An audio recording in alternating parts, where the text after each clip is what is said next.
Haleluya, haleluya, haleluya. Salam saudaraku.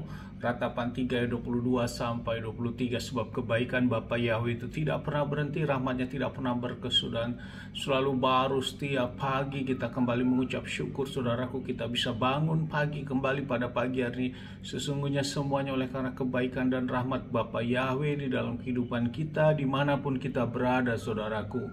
Renungan KPI Mayim Kaim pada hari Selasa tanggal 8 Juni 2021 atau pada tanggal 28 Sivan 5781 yang merupakan kelanjutan dan pembacaan renungan Torah kita diambil dari kitab Bilangan 16 ayat 10 sampai 11 yang berkata demikian. Dan dia membawa kamu dekat juga seluruh saudaramu, anak-anak Lewi bersamamu. Dan apakah kamu akan mencari jabatan imam juga? Oleh karena itulah kamu dan seluruh kumpulanmu telah berkumpul bersama melawan Yahweh.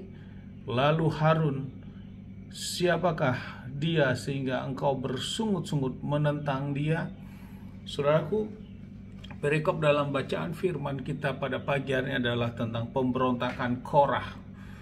Korah adalah dari suku Lewi saudaraku. Mereka tetap sebagai pelayan-pelayan di Bait Elohim pada waktu itu saudaraku. Dan Korah memimpin 250 orang suku Lewi lainnya untuk melakukan pemberontakan terhadap Musa saudaraku.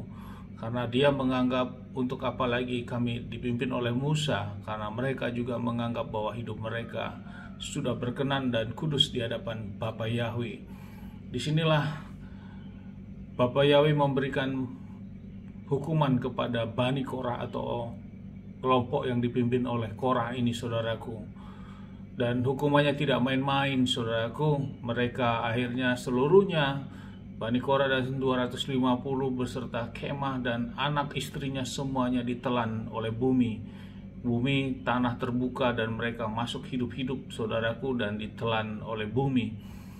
Jadi inilah resiko yang dihadapi oleh Korah yang menentang kepemimpinan Musa, kepemimpinan Harun yang memang sudah diurapi dan dipakai oleh Bapa Yahweh.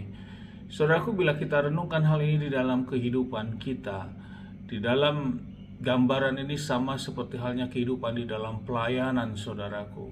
Sesungguhnya pelayanan itu adalah pekerjaan yang melayani dengan ketulusan hati saudaraku, dengan kesungguhan hati, karena kita bersyukur karena hidup kita diberkati dan kita mau mengambil bagian bersama-sama untuk memberikan pelayanan yang terbaik di Kehilat atau di gereja kondisi seperti sekarang ini. Itulah yang diharapkan dari sisi pelayanan, tidak menuntut mengejar suatu jabatan-jabatan yang memang menjadi target saudaraku, sama seperti Bani Korah.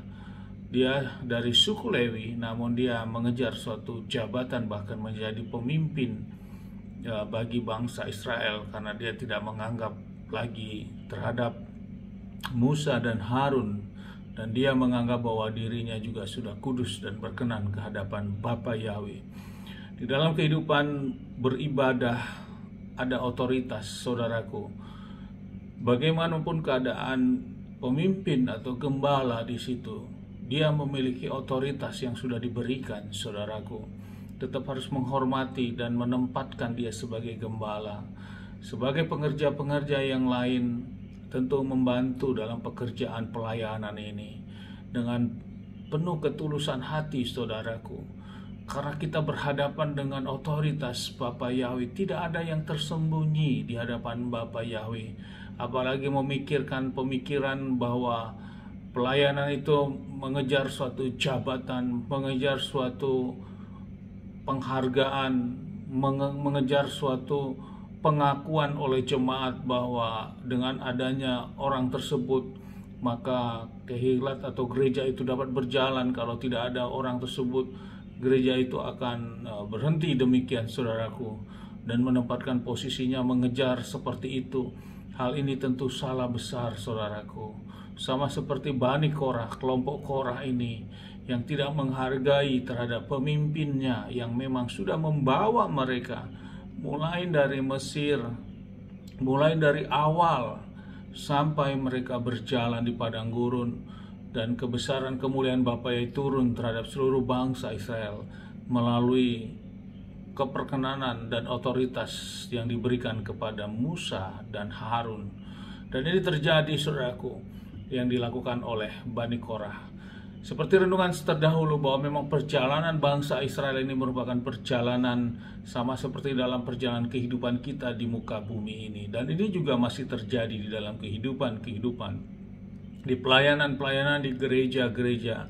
Adanya orang-orang atau kelompok-kelompok yang melakukan pemberontakan, yang menginginkan kedudukan dan jabatan, yang motivasinya justru ke sana, saudaraku, bukan motivasi sungguh-sungguh untuk melayani, sehingga selalu mudah untuk merasa tersinggung, selalu mudah untuk merasa kecewa. Dan ini tidak sesuai dengan apa yang baru kita renungkan, kita baca. Dan ini sama seperti halnya kelompok Bani Korah ini, saudaraku. Dan tentu ini tidak baik di hadapan Bapa Yahweh. Ini menjadi renungan bagi kita. Mari kita terus maju dalam iman, mengambil bagian dalam pelayanan masing-masing sesuai dengan talentanya, dengan kesungguhan hati untuk kita memberi yang terbaik kepada Bapa Yahweh.